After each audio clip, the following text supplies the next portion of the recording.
Welcome back to the front lines. I'm Harper Vance. Today we are deploying into the life of Sergeant Louise Lewis, a 14-year combat veteran who survived the convoys of Kandahar only to face an ambush on American soil. She walked into a government office asking for the benefits she earned, but she left in handcuffs, accused of stealing the identity of a dead girl. But the truth? It wasn't identity theft. It was a 30-year-old crime that turned a soldier into a ghost. This is a story of stolen blood, a mother's ultimate betrayal, and the scorching fire of justice. Lock and load, because the truth is about to explode. Let's get into it. The air inside the Social Security Administration office smelled like cheap lemon cleaner trying to cover up the scent of old sweat and desperation. It was a suffocating chemical stench that stuck to the back of your throat. I sat rigid on a hard gray plastic chair, my spine straight, my feet planted flat on the linoleum floor. It was a habit from the Army. Sit at attention, wait for orders, never show weakness.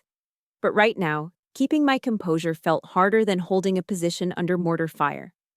I looked down at the crumpled paper ticket in my hand. Number 402. My hands were rough, the skin calloused from years of gripping rifles and hauling crates of ammunition. But inside my worn leather wallet, the reality was much softer and far more fragile. I opened it just enough to peek inside, counting for the third time in 10 minutes. 2 20s, 1 10, 2 single-dollar bills, $52. That was it. That was the sum total of my life right now. If I paid the rent for my room at the boarding house this week, I would have exactly $0 for food. If I bought groceries, I would be sleeping on the street by Friday. I wasn't here to beg. I wasn't here for a handout. I was here to file for the Medicaid benefits I had earned. I served this country for 14 years. I broke my body for Uncle Sam. But as I looked around the room, catching the side-eyed glances of the other people waiting, I knew what they saw. They didn't see a sergeant. They saw a woman in a faded flannel shirt and work boots that had seen better days. They saw a bum. They saw a drain on the taxpayer. Number 402. The voice was mechanical, piercing through the low hum of the room. I stood up immediately, smoothing down my shirt, and marched toward the counter. Behind the thick pane of bulletproof glass sat a woman whose name tag read Sharon Lewis. She was a middle-aged white woman with graying hair pulled back into a tight bun, and reading glasses perched precariously on the end of her nose. She looked like every high school principal who had ever suspended a kid for being poor. I slid my paperwork through the metal slot at the bottom of the window. Sharon didn't look at me. She picked up my file with 2 fingers, pinching the corner as if it were contaminated with a contagious disease. Another one, she muttered under her breath, a sigh escaping her lips that was loud enough for me to hear through the speaker system. She opened the folder, her eyes scanning the forms with bored indifference. Name? Louise Lewis, I said, my voice clear and firm. Sergeant Louise Lewis, retired. Sharon finally looked up. Her eyes flicked over my face, then down to my scuffed boots, and back up to my eyes. There was no respect there, only a deep, simmering annoyance that I was interrupting her morning. She didn't respond to my rank. She just turned back to her computer and started typing. Clack, clack, clack, clack.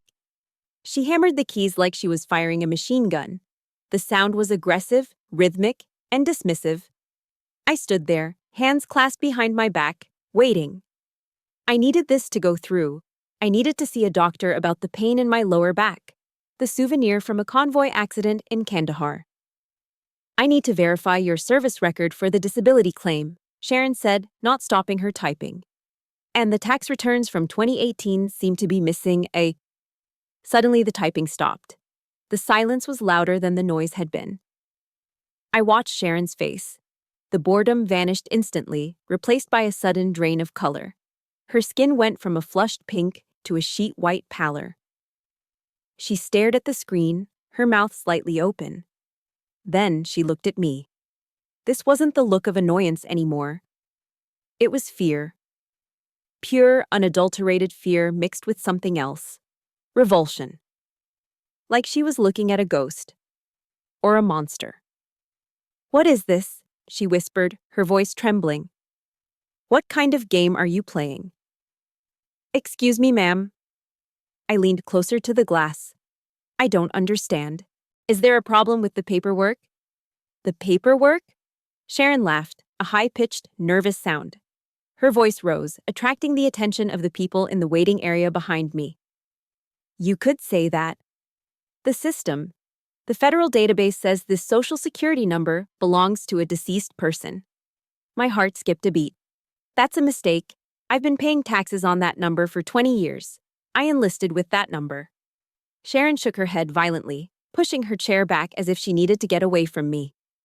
No mistake. It's right here in red. This number belongs to a female subject who died in 1990. 1990? I felt a cold sweat break out on the back of my neck. I was alive in 1990. I'm standing right here. Don't you take that tone with me, Sharon shrieked. She slammed her hand down on a button beneath the desk. On her monitor, which was angled slightly toward the glass, a large box popped up. Even upside down, I could read the bold, flashing letters. Red flag, Interpol alert. Security, Sharon yelled. We have a level 1 fraud at window 4. Before I could even process the words, the heavy doors to my left burst open. 2 massive uniformed security guards rushed toward me. The room erupted into chaos. People gasped, mothers pulled their children closer. Ma'am, hands on your head, now! One of the guards bellowed, reaching for his belt. My combat training screamed at me to react. Threat assessment, defensive posture, strike. But my rational mind, the part of me that was just a tired woman with $52 to her name, took over.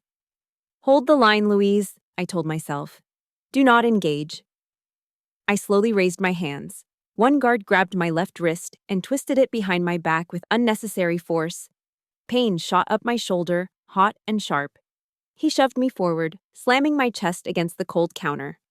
I didn't do anything, I gritted out through clenched teeth, my cheek pressed against the hard surface. I'm a veteran. Check my dog tags. Quiet, the guard barked. I looked up through the glass. Sharon was standing safely on the other side, looking down at me with a mixture of triumph and disgust. I was humiliated. I was stripped of my dignity in front of a room full of strangers. I had fought for this country's freedom, yet here I was, treated like a criminal because a computer screen said I was dead. But as the handcuffs clicked tight around my wrists, biting into my skin, a terrifying thought chilled my blood. If the government thought I died in 1990, then who the hell have I been for the last 32 years? The commotion in the waiting room died instantly as the heavy double doors swung open again. This time, it wasn't security guards. The crowd parted like the Red Sea for a man in a sharp black suit. He moved with the kind of authority that didn't need a badge to announce itself, though I saw the silver glint of a federal ID clipped to his belt. Thomas Grant. That was the name on the ID. He didn't look at me like I was a person. He looked at me like I was a piece of evidence in a plastic bag, something to be analyzed, processed, and filed away. Clear the area, Grant ordered, his voice low but commanding. The security guard stepped back, forming a perimeter. He walked straight up to me, pulling a chair around to straddle it backward, facing me while I remained handcuffed to the bench. Sergeant Lewis, he said. The way he emphasized the word, sergeant, dripped with sarcasm, like it was a costume I had stolen from a thrift store. Or, should I say, the woman currently answering to that name. I am Sergeant Lewis, I spat back, my fear hardening into anger. Check my prints. Check my DNA. We are running them now, Grant said coldly. He tossed a thick manila folder onto the small table between us. It landed with a heavy thud. You claim your father died in a trucking accident on I-40 in 1997, correct? I nodded violently. Yes, I was there. I remember the closed casket. I remember the rain. Wrong, Grant said. He didn't blink. The owner of the Social Security number you are using died in 1990. She was 7 years old. She died in a car crash along with her biological father. You are living under the identity of a corpse, Sergeant. My stomach lurched. Bile rose in my throat. That's impossible. I remember the funeral. I remember the smell of the lilies. Memories can be planted, Grant interrupted, his voice dropping to a whisper that sent shivers down my spine. Especially in a traumatized child. It's a story, Louise, a fiction constructed by Patricia Dawson and Denise Brooks to wash your brain clean. The names hit me like a physical blow. Denise, the woman I called mom until I was 5, who smelled of cheap vodka and cigarettes. And Patricia, my stepmother. The woman who raised me with a cold indifference that I had always assumed was just her personality. I suddenly remembered Patricia's favorite phrase whenever I asked for a hug or a new toy. You ain't my blood, kid. Don't expect nothing from me. I had always thought it was just cruelty.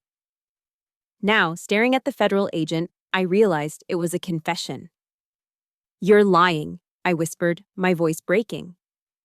Before Grant could respond, my cell phone, which lay on the evidence table next to my confiscated wallet, began to buzz. It vibrated aggressively against the hard surface. Grant picked it up. He didn't answer. He just looked at the screen, his eyebrows raising slightly. He turned the phone around so I could see the notification. Sender, Special Agent Keisha Monroe, FBI Missing Persons Unit. Message. Do not leave private. Your biological mother has been looking for you for 32 years. We are 5 minutes out. The air left my lungs. The room spun. 32 years. You're not a fraud, Louise, Grant said, his tone shifting from accusation to something pitying, which felt even worse. You're a victim. You were stolen. I couldn't breathe. My entire life, the poverty, the struggle, the enlistment. It was all a lie. But why? I choked out. Why would Patricia keep me? Why not just turn me in? Grant leaned in close, delivering the final blow.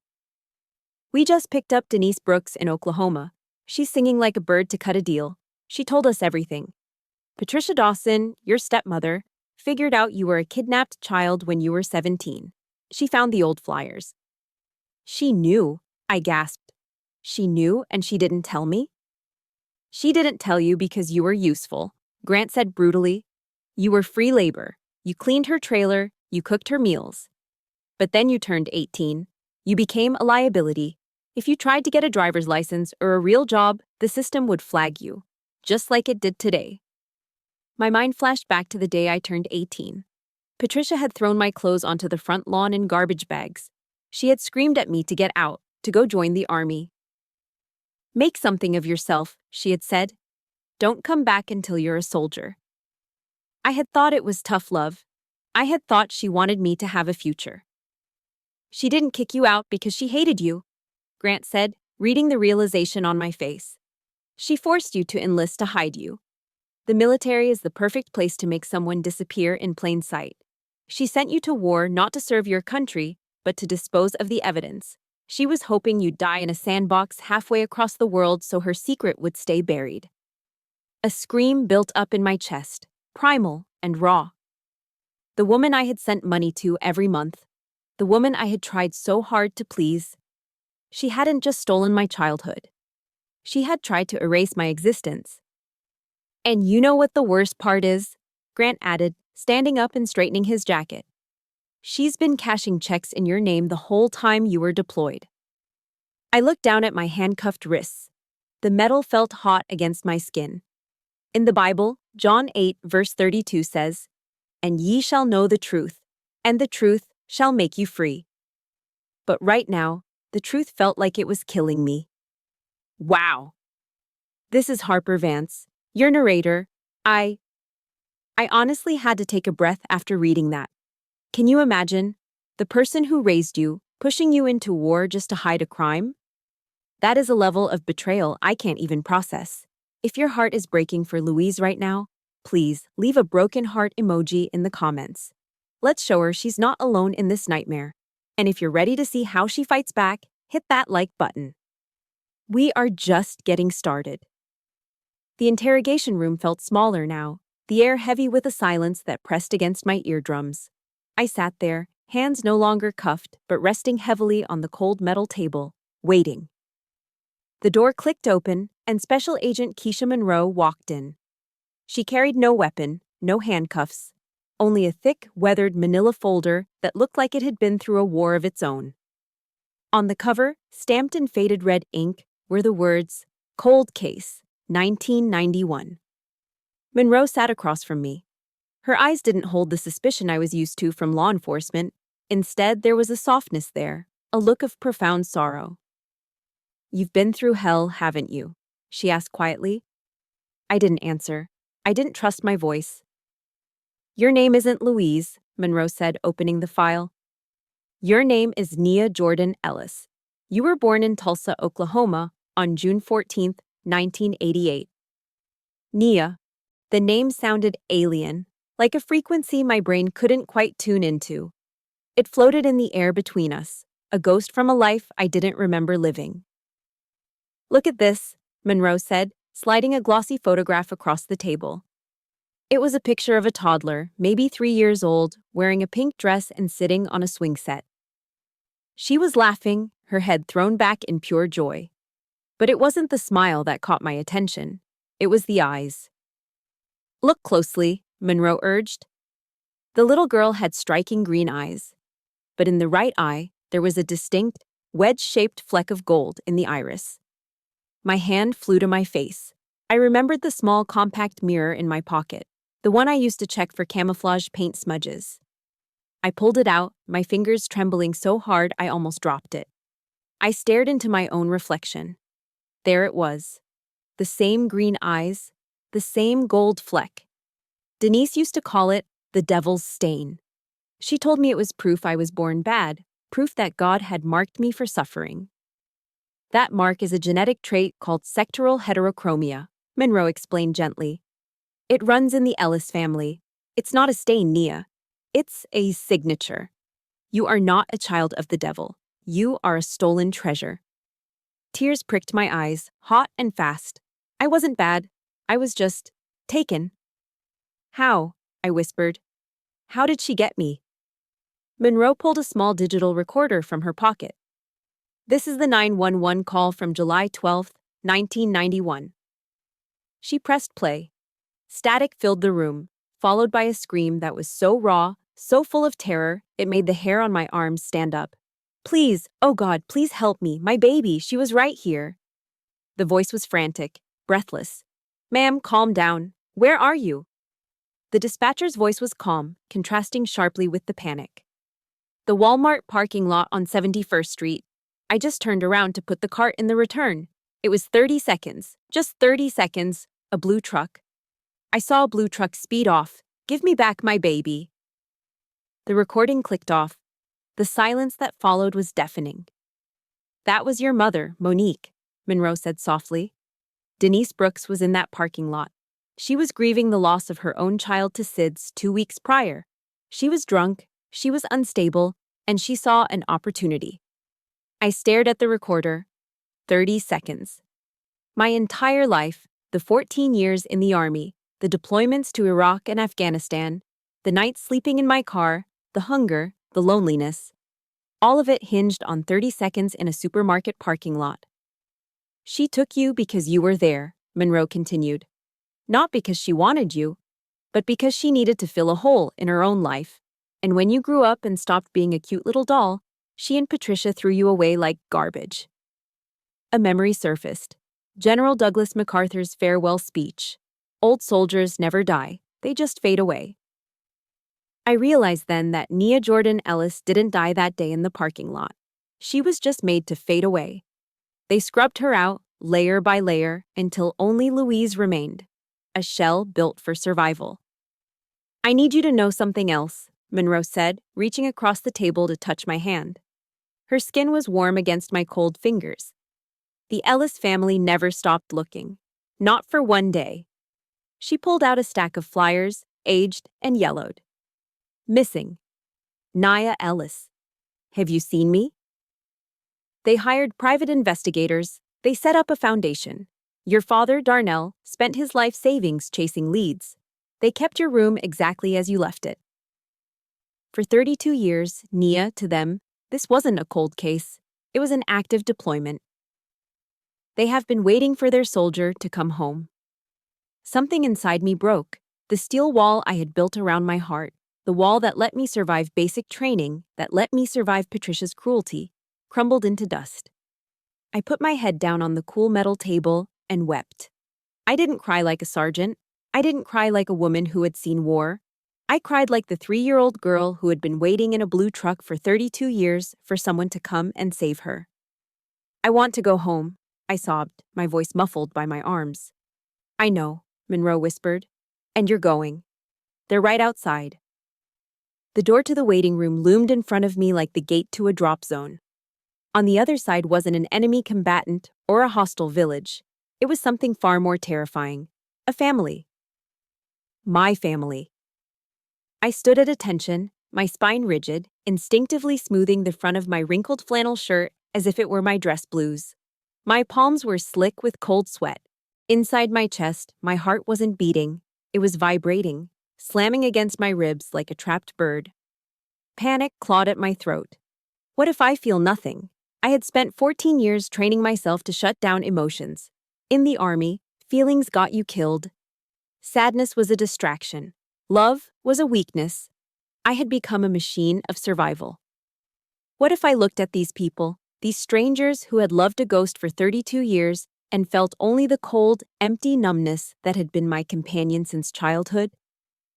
I didn't want to disappoint them. I didn't want to be the broken toy they finally found at the bottom of the box. You don't owe them a performance, Nia, Agent Monroe whispered, reading my mind. She placed a steadying hand on my shoulder. You don't have to cry. You don't have to smile. You just have to be here. I nodded, took a deep breath that didn't quite fill my lungs, and watched as Monroe pushed the door open.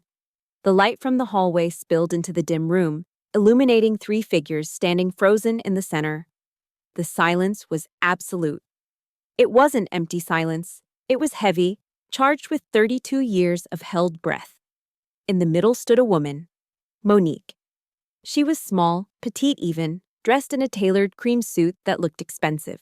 She was the polar opposite of Denise and Patricia, who wore stained sweatpants and smelled of stale beer. Monique looked fragile, like porcelain. Next to her was a man who took up space like a mountain, Darnell. He was gripping the back of a visitor's chair so hard his knuckles were white, as if the chair was the only thing keeping him from collapsing to the floor. And behind them, a young man. Malik. He had my nose.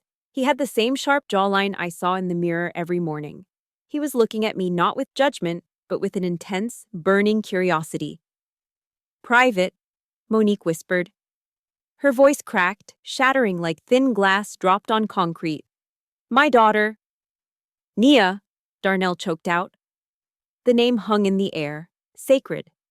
It sounded less like a name and more like a prayer he had been reciting every night since 1991.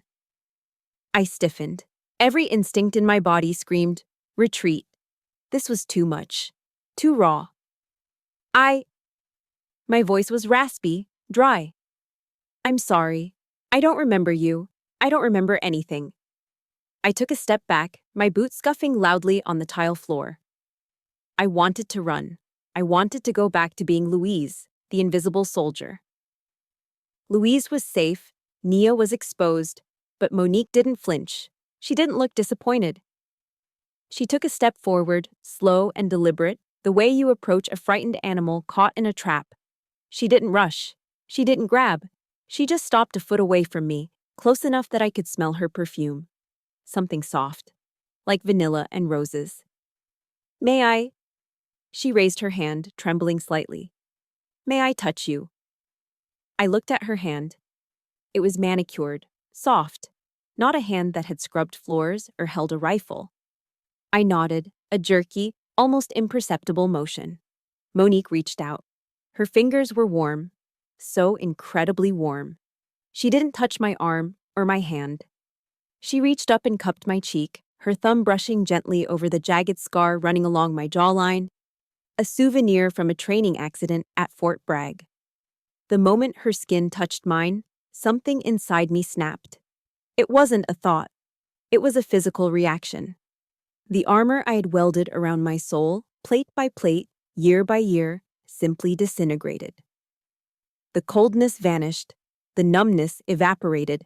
A sob ripped out of my throat, violent and sudden. My knees buckled. "Mama," I whimpered. I hadn't used that word in decades. Not really. Not like this. Monique caught me as I fell forward, her small frame surprisingly strong. And then Darnell was there. His massive arms wrapped around both of us, pulling us into a crush that felt safer than any bunker, stronger than any concrete pillbox I had ever huddled in. "We got you," Darnell sobbed into my hair. "We got you, baby girl. You're safe. You're safe." Then I felt another pair of arms. Malik. He joined the huddle, resting his head on my shoulder. "You were never gone, Nia," he whispered, his voice thick with tears. "We bought you a birthday cake every single year. June 14th. Chocolate with vanilla frosting. You were always right here at the table with us." I closed my eyes, burying my face in my father's chest. I inhaled deeply. I smelled expensive fabric, lavender soap, and the salty tang of tears. But underneath it all, I smelled something I had never smelled before. Peace. The poet Rumi once said, "The wound is the place where the light enters you." Standing there, wrapped in the arms of the strangers who loved me more than life itself, I felt the light flooding in. The war was over. The long patrol was finished. Private Nia Louise Ellis had finally come home. The Ellis family home in Tulsa wasn't just a house. It was a fortress of wealth. As I stepped through the massive oak front doors, my scuffed combat boots clicked loudly against the polished marble floor. It was a sound that made me cringe. I was used to the crunch of gravel or the hollow thud of cheap linoleum in Patricia's trailer, where the air always smelled of stale cigarette smoke and damp carpet. Here, the air was filtered, cool, and scented with fresh lilies. I walked on my tiptoes, terrified that the mud from my old life would stain the pristine white rugs of my new one. "This is your room, Nia," Monique said, opening a door on the second floor. I froze. The room was a tomb. A beautiful pastel yellow tomb. It was filled with dolls that stared blankly from shelves, teddy bears with ribbons around their necks, and a closet full of dresses that would fit a 3-year-old. It was a time capsule, frozen in 1991. It was a shrine to the girl who was stolen, and standing in the middle of it, a 32-year-old soldier with calloused hands and a scarred soul, I felt like an intruder. That evening, dinner was an ordeal. The dining room table was longer than the entire kitchen in the trailer I grew up in. There were candles flickering in silver holders, and more forks than I knew what to do with. I sat on the edge of my chair, back straight. In the mess hall, you ate fast. 5 minutes to shovel MREs or lukewarm chow into your mouth before you were back on duty. Here, the pace was agonizingly slow. Darnell placed a thick, juicy ribeye steak on my plate. It smelled like heaven, garlic butter and rosemary. But as I looked at it, panic seized my chest. This was expensive. This was too much. "Sir," I said, my voice tight, I don't have enough cash to cover this." The clinking of silverware stopped instantly. The silence was deafening. Darnell looked at me, his eyes filling with tears. He reached across the table and covered my rough hand with his large, warm one. "This is your home, Nia," he said, his voice trembling. "You never have to pay to be fed again. You earned this just by being born." His words hit me harder than a physical blow. I looked down at the steak, my vision blurring. I remembered nights when Patricia would lock the fridge because I hadn't finished my chores, leaving me to gnaw on stale bread. Later that night, I lay in the bed Monique had prepared for me in a guest room. The mattress was soft, too soft. It was like sinking into a cloud. The down comforter was heavy and warm. But I couldn't sleep. The silence of the house was oppressive. It felt unsafe. In the field, silence meant the enemy was creeping up on you. My heart raced. I couldn't breathe. I slid off the bed, grabbing the small paring knife I had swiped from the fruit bowl downstairs, a habit I couldn't break. I curled up on the hardwood floor in the corner of the room, my back against the wall, the knife under my pillow. The hard surface felt familiar. It felt safe. At 2 a.m, the door creaked open. Monique stood there in her silk robe. When she saw the empty bed, panic flashed across her face. Then she saw me on the floor, curled in the fetal position, gripping the handle of the knife. She didn't scream. She just covered her mouth and wept silently, realizing that the war hadn't ended just because I was home. Hemingway once wrote, "The world is a fine place and worth fighting for." I wondered if I was too broken to ever belong to the fine part of it. The next morning, while unpacking my meager belongings, I found my old wallet. Tucked inside a hidden flap was a crumpled envelope Patricia had given me the day she kicked me out. I opened it. Inside was a piece of notebook paper, covered in Patricia's jagged handwriting. Cost of raising you for 18 years, $20,000. Pay me back when you get that army paycheck. I stared at the note. $20,000. She had put a price tag on my childhood. She had itemized my existence like a grocery bill. I looked around the beautiful room in Tulsa, thinking of Darnell's tears and Monique's gentle hands. They had spent millions trying to find me, asking for nothing in return. Patricia had stolen me, enslaved me, and then tried to bill me for the privilege of being abused. A fire ignited in my gut. It wasn't just anger, it was a righteous inferno. I crushed the note in my fist. I wasn't just going to burn this piece of paper, I was going to burn her world down. I have to go back, I whispered to the empty room. I have a debt to settle, but not the one she thinks. The lawyer's office in downtown Tulsa smelled of old leather books and expensive mahogany polish, a stark contrast to where I was about to visit digitally. I sat in a plush chair, facing a large flat-screen monitor mounted on the wall. My hands were clasped tightly in my lap, knuckles white. "The connection is ready, Ms. Ellis," the lawyer said softly. The screen flickered to life, and there she was. Denise Brooks sat in a small concrete booth inside the county jail. She was wearing a bright orange jumpsuit that clashed violently with her sallow gray skin. Her hair, usually dyed a harsh black, was showing inch-long roots of white. She looked smaller than I remembered, but her eyes were the same, sharp, calculating, like a coyote cornered in a trap. When she saw me, her face twisted into a smile that made my skin crawl. It was a smile that didn't reach her eyes. "Nia," she cooed, her voice tinny through the speakers. "Or should I call you Louise? My sweet girl, you didn't come to visit your mama in person?" Her voice was sweet, sickly sweet. It was the same voice she used to use right before she asked me to lie to the landlord about the rent money. "Why?" I asked. My voice was ice cold. I didn't want pleasantries. I wanted answers. "Why did you take me?" Denise leaned back, crossing her arms. She let out a short, hacking laugh, revealing teeth stained yellow from decades of chain smoking. "Why?" she mocked. "You sit there in your fancy clothes, judging me. I saved you, girl. I saved you." "Saved me," I repeated, incredulous. "You stole me from a loving family. You made me sleep in a trailer with holes in the floor." "I saved you from being a soft, useless doll," Denise spat, her demeanor shifting instantly from sweet to vicious. "Those rich people? They would have turned you into a spoiled brat. I gave you freedom. I taught you how to survive. I made you tough. Look at you. You're a soldier because of me. You should be thanking me." I stared at her. This was the twisted logic of a narcissist. She had convinced herself that kidnapping a child was an act of charity. She was the hero in her own warped story. "You didn't do it for me," I said quietly. I nodded to the lawyer, who held up a stack of documents to the camera. "These are your financial records, Denise," the lawyer stated calmly. "For 15 years, you claimed Louise as a dependent.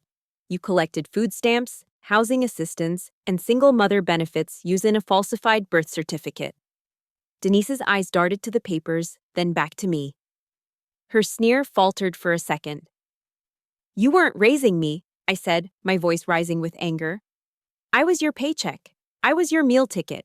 The only reason you kept me alive was so the government checks would keep coming." "I fed you," Denise shrieked, slamming her hand on the metal table. "I put a roof over your head." "You fed me scraps," I yelled back, losing my composure. And the roof leaked. You used me to fund your vodka and your cigarettes, and when I got too old to claim on your taxes, you and Patricia threw me away to the army. The mask fell off completely.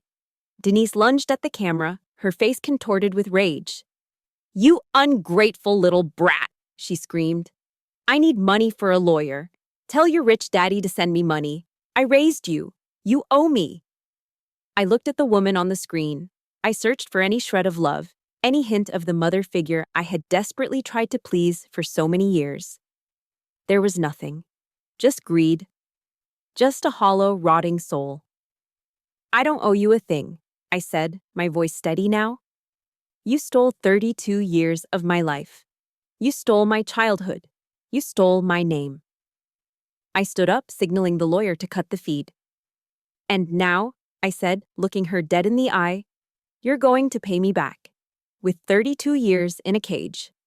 No! Wait, Nia! Denise screamed. The screen went black. The silence in the office was heavy, but for the first time in my life, I felt light. The invisible umbilical cord that had tethered me to that monster was finally, permanently severed. Wow, that was intense. Listening to Denise try to twist her crime into a favor made my blood boil. It takes incredible strength to look your abuser in the eye and say, no more. If you felt a sense of relief when Louise finally cut that cord, drop a flexed bicep emoji in the comments to show your support for her strength. And if you're ready to see the real mastermind, Patricia, get what's coming to her. Smash that like button. Justice is coming. The gravel crunched under the tires of the convoy as we rolled into the Sunset Trailer Park in Arkansas. It wasn't a quiet arrival. 3 police cruisers with lights flashing, followed by a sleek black federal SUV. In a place like this, where people minded their own business out of necessity, this was an invasion. Curtains twitched in every window. I saw faces peeking out. The same neighbors who had watched Patricia scream at me for 18 years and never said a word. They were the silent audience to my misery, and today, they were going to witness my vindication.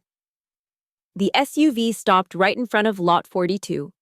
The trailer looked even shabbier than I remembered. The siding was peeling, and the front yard was a graveyard of rusted car parts. I took a deep breath and opened the door. I wasn't wearing my flannel shirt today. I was wearing my Army service uniform, the full dress blues. The dark blue fabric was pressed to perfection, the gold stripes on the sleeves gleaming in the sunlight. On my chest, rows of medals jingled softly as I stepped out. I wasn't the dirty, skinny kid who left this place in a Greyhound bus. I was Sergeant Nia Louise Ellis. Patricia burst out of the front door, a lit cigarette dangling from her lip. She looked older, her face etched with deep lines of bitterness. She wore a stained t-shirt and slippers. When she saw the police, her eyes widened. Then, she saw me. The cigarette fell from her mouth, sparking on the dry grass. "What the hell is this?" she screeched, trying to muster her old authority. "I told you never to come back here, you ungrateful little—" I didn't flinch. I didn't cower. I walked straight up to the edge of her property line, flanked by 2 FBI agents. In my hand, I held the crumpled handwritten note she had given me, the bill for my childhood. "Patricia Dawson," Agent Monroe announced, her voice booming.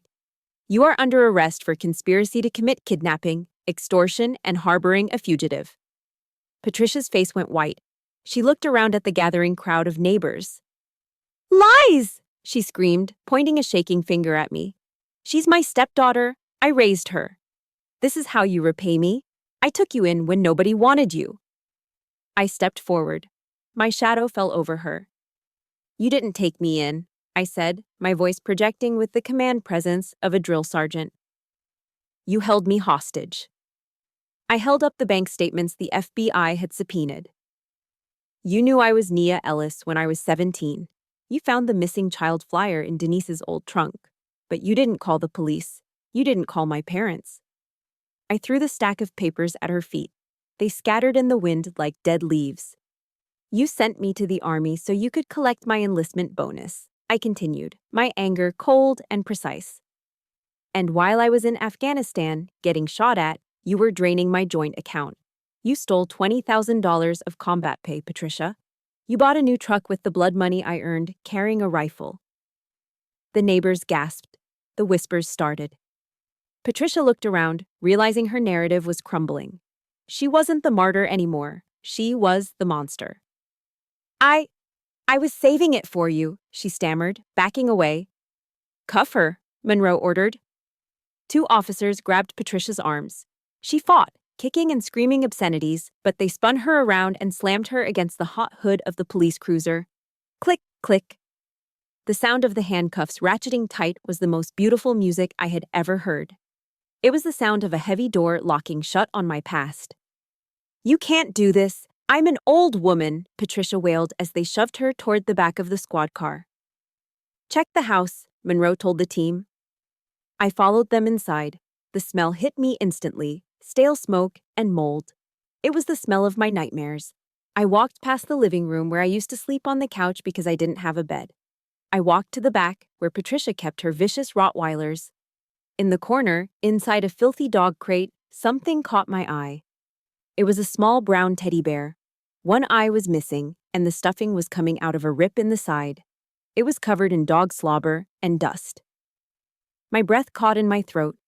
That was Mr. Bean's. The bear I had when I was 3. The only thing I had brought with me from my real life. Patricia had taken it away from me the day I arrived, telling me I was too big for toys. She had given it to the dogs. I opened the crate and picked it up. It was gross, it was ruined, but it was mine. It had survived the dogs. It had survived the filth. Just like me. I dusted it off gently and tucked it under my arm against my dress uniform. Outside, they were loading Patricia into the car. She saw me standing on the porch, holding the bear. Her eyes widened in recognition, and for the first time, I saw genuine shame.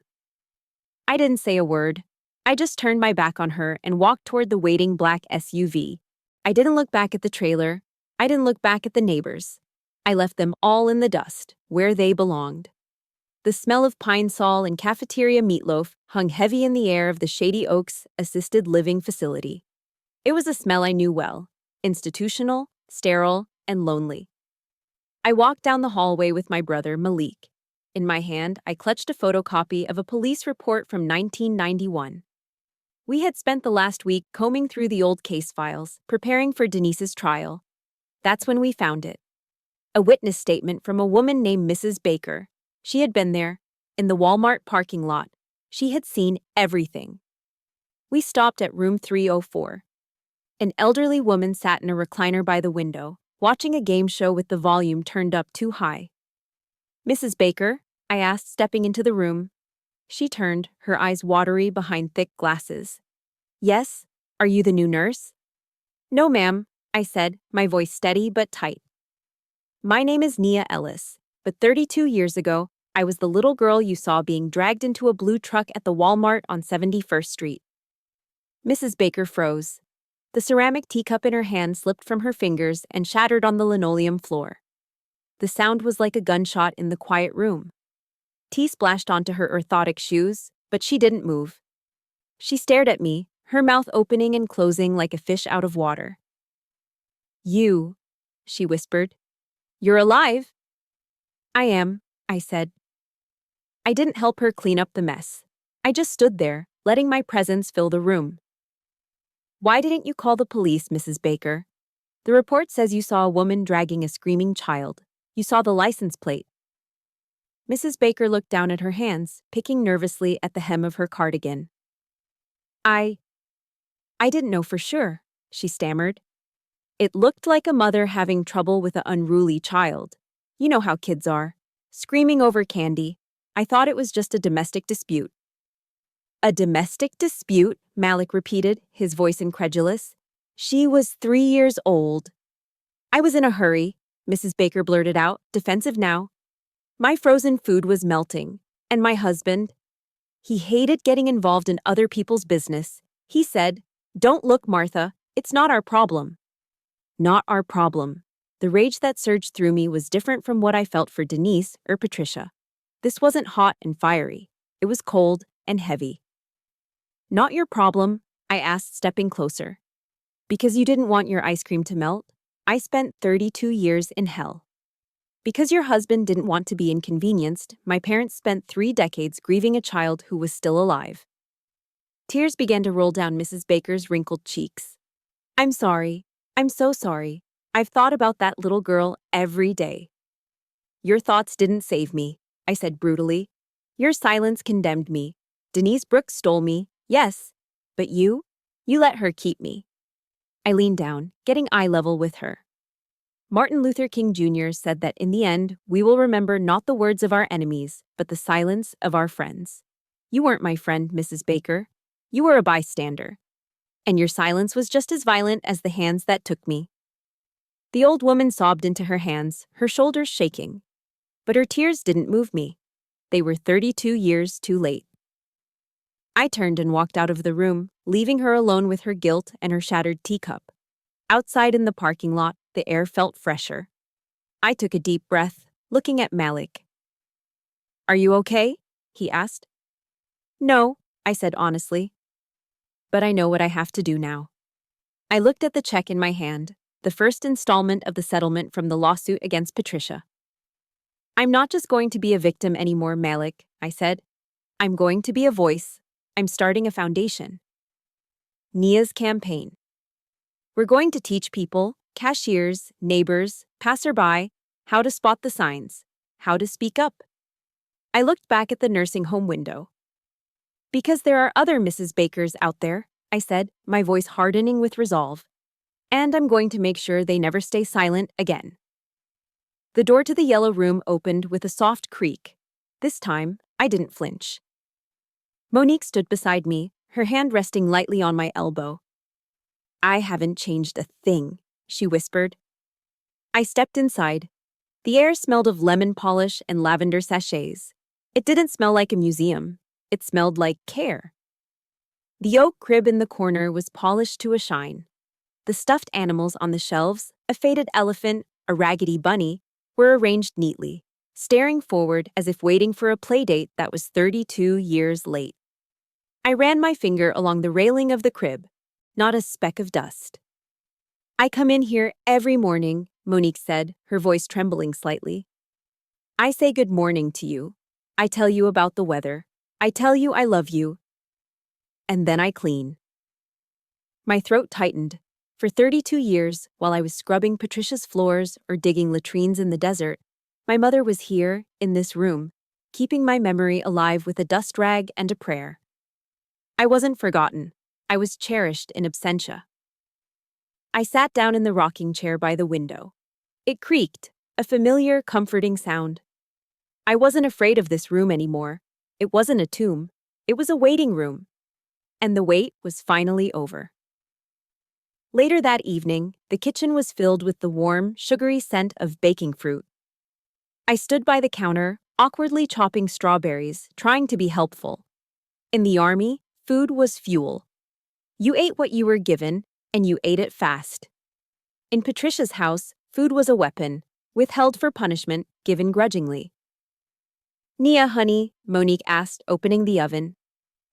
For dessert, would you prefer apple pie or peach cobbler? I froze. The knife hovered over a strawberry. My brain short-circuited. Report, I stammered, falling back into old habits. I will consume whatever is available, ma'am. Monique stopped. She closed the oven door and turned to me, wiping her hands on her apron. She walked over and took the knife from my hand, setting it down on the cutting board. She cupped my face in her hands. There are no reports here, baby, she said softly. And you don't eat what's available. You eat what you want. You have a choice. Apple or peach? I looked at her, then down at my hands. A choice. Such a small thing, but it felt immense. Peach, I whispered, my voice barely audible. I think I like peaches. Peach cobbler it is, she smiled, kissing my forehead. I turned away to hide the tears streaming down my face. It was the first time in my life someone had asked me what I wanted, not what I could do for them. On Sunday, the Oklahoma sky was a brilliant, cloudless blue.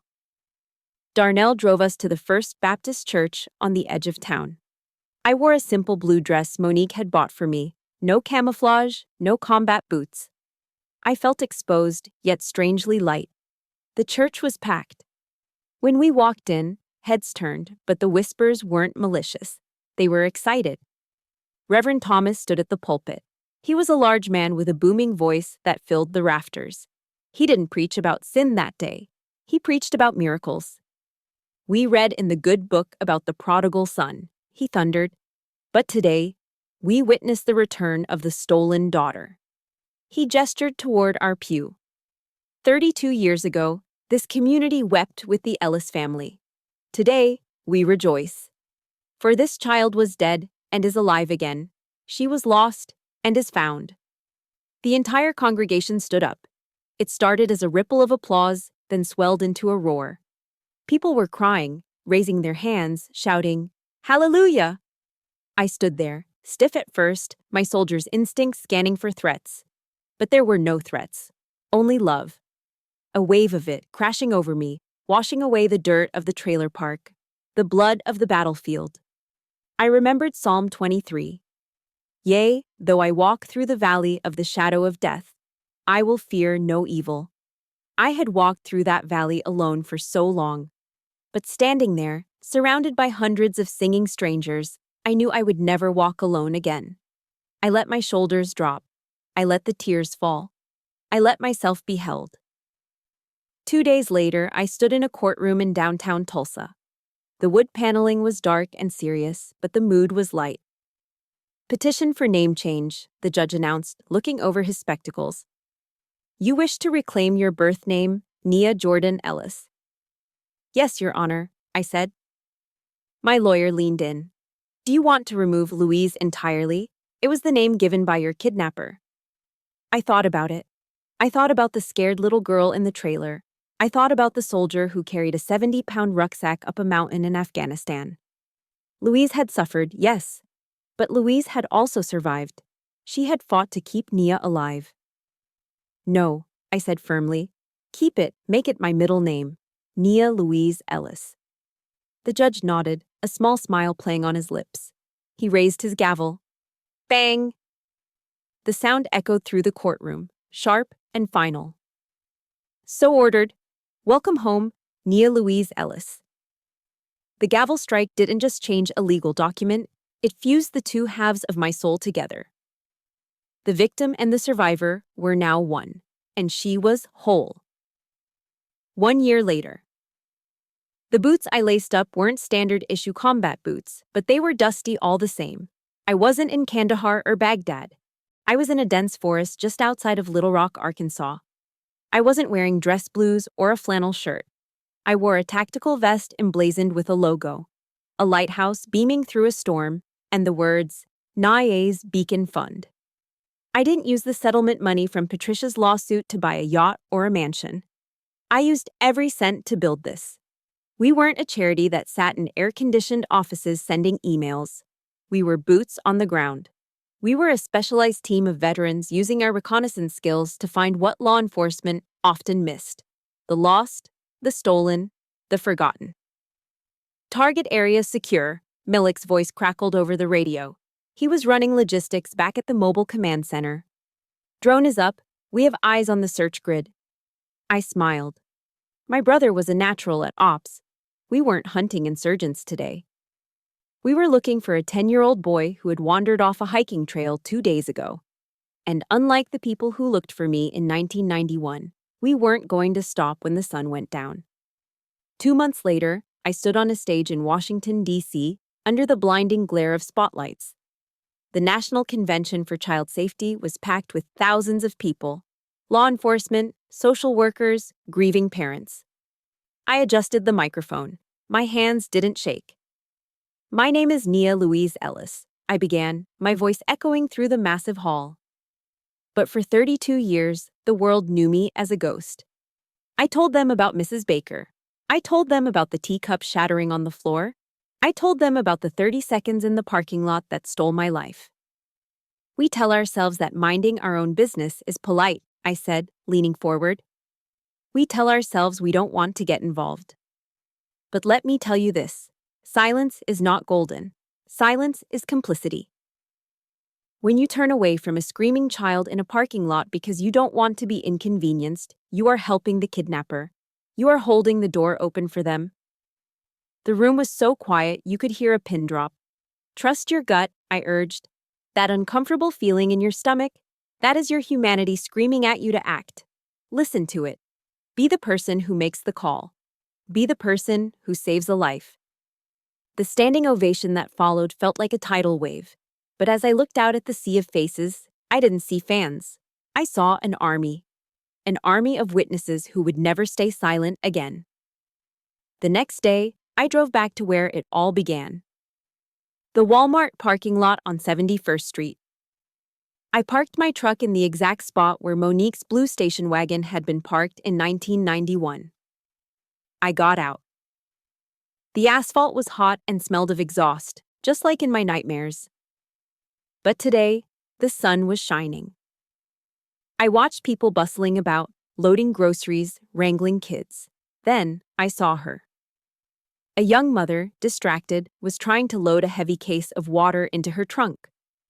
Her toddler was sitting in the shopping cart a few feet away.